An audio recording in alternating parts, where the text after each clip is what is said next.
And we're back to learning Gimp, and this time I'm going to show the easiest way to create the Dragan effect. It's at least the easiest way that I know. All that we need is a photo. I've picked a regular one, so nothing special. I'll copy it, and we're going to copy on the right hand side, and the left is for comparison.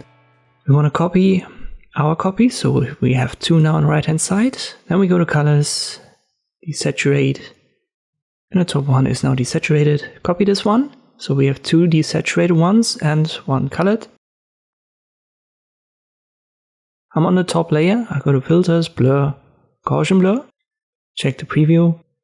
Go up with X to around 10 to 15. Unlink it. And I want to go down with Y. Let's say to 5. Let me go down with X a little bit more. So like 10 and 5 are the values for my photo. I confirm we are okay. And now I use the blending mode grain extract. You should have this effect right now.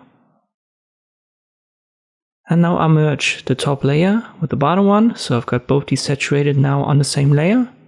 And then I change this blending mode to overlay. And that's already it. If you want to intensify it, just copy this new layer.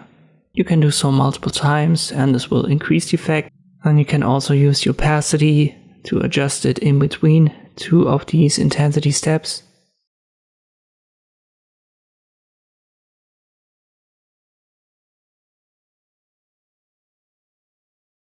And that's the easiest way, at least the one that I know, to create this Dragan effect in Gimp. I hope this video was helpful. Thank you for watching, and I'll see you next time.